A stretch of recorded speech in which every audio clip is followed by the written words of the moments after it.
Hi, this little girl here, her name is Priscilla, and in a few hours we're gonna have to say goodbye to her. She's getting put down because her little body just can't carry her anymore.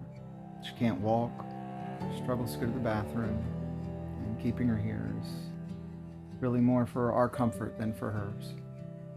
But before that moment comes, I wanted to tell her story, because this little dog taught me something about grace. Years ago, when my life was already in a broken season, my brother had passed away and my house had burned down. I was living in a temporary house the insurance company had put me up in. And in the middle of all that rubble, my fiance and I got engaged. Our theme was beauty for ashes. I literally proposed to her in the rubble of the house. But in that season of life is where Priscilla entered our story. One day, my fiance was driving in a rough neighborhood here in Salisbury, and this tiny little dog comes running out in front of her. And she slams on her brakes, and she thought she had hit the dog. Terrified and emotional, she opens the door to get out and go check, and then standing right outside the door is this little dog. And she jumped right in her lap, and that was it. She was in love.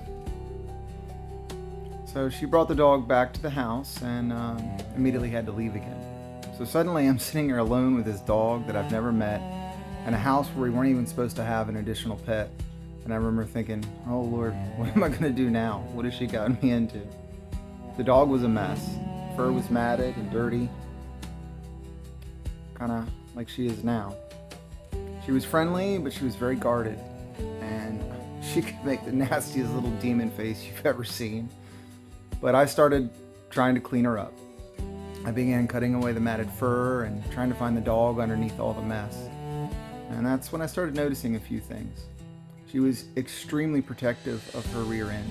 And if I tried to groom anywhere near there, she would snap. And I noticed her ribs felt strange, like they'd been broken.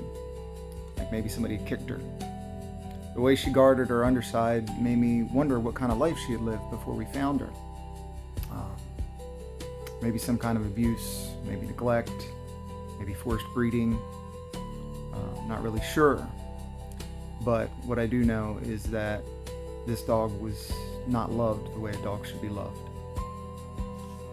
So I did the best I could, trying to get her all put together. And eventually, we found the dog underneath of there. So we're gonna continue this outside.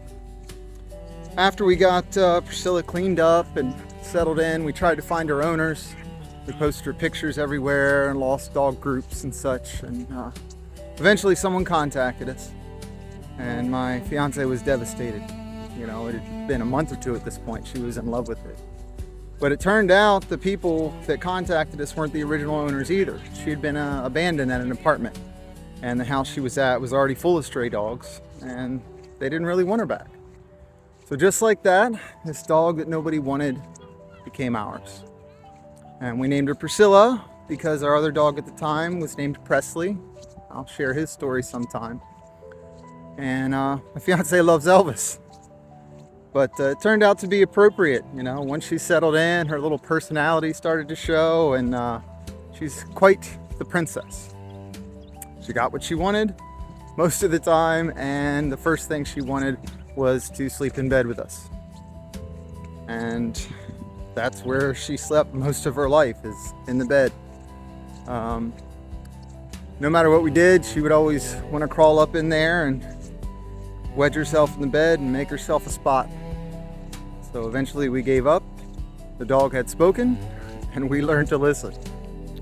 So over time, she started trusting us. The places that she was once guarded, she allowed us to touch, and the fear slowly faded. And behind all those defensive walls, we discovered this playful, quirky little spirit. She loved digging under the blankets like she was searching for buried treasure. She loved play fighting.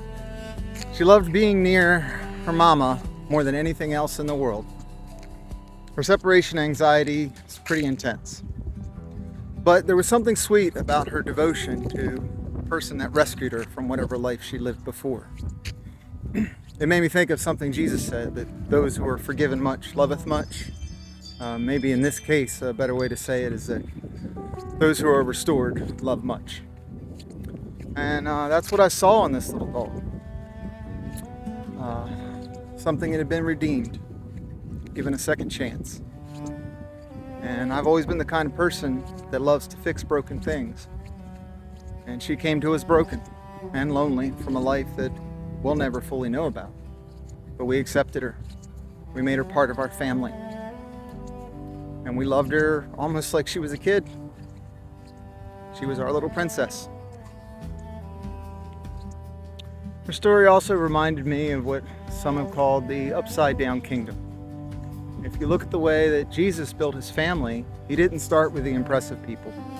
He chose the overlooked, the unappreciated, the people who were a little dirty on the outside, the ones who were banged up and a little worse for wear. And somehow those people that he put together became a family that changed the world. And that invitation still exists today. Families work like that. We can be a handful sometimes, but that's the thing about family. You love anyway. You redeem anyway.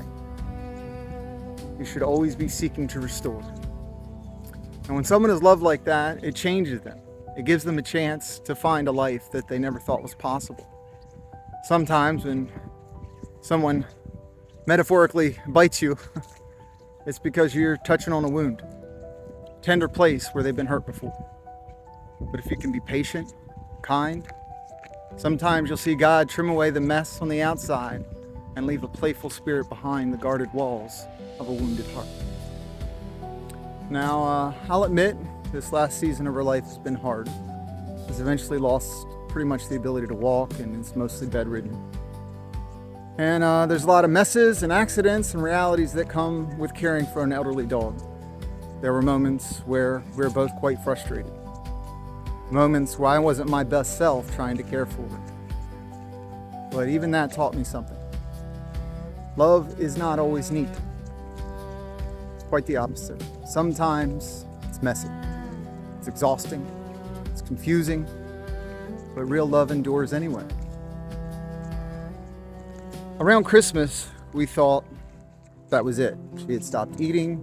She wasn't in very good shape. And started contacting family, to come and say goodbye to our little pet. But I did something uncharacteristic. I prayed for a miracle. I mean, I pray all the time, but really, God, just give us a little more time. One more season. Breathe a little extra life into her. And within days, she was eating like a horse again and demanding that we get her more food and treats. So that was a blessing. So even though our little princess was back, I knew it wouldn't be forever. But it was a gift. And now that gift is coming to a close. Unfortunately, this is the end of her story. But that little dog has taught me something that I won't forget. Grace isn't always pretty. It isn't always easy. But it's worth doing. Because if we, as humans, can find grace for a little broken dog, how much more grace can God have for the rest of us? Wandering around this world, hurt, lost, looking for somewhere to belong, somewhere to call home, and some people to call family. Sometimes life feels like wandering the streets by yourself. But sometimes, by grace, you end up curled up in a warm bed in a safe home with people who love you. I know this much. We've given her a better life. And I'll always be grateful for the lessons that I learned from this little dog. And it's going to be hard to say goodbye to Priscilla, but she is loved, and she'll remain in our hearts as we carry the lessons she taught us forward. And if God has even an ounce of the love for me, for you, that we've had for this little dog, you are in good hands. Because your family has been taken from where you were, or you can be taken from where you are, to a place called home. To a place where you'll find the grace that you've longed for your whole life. Many blessings to you, and I'll talk to you again.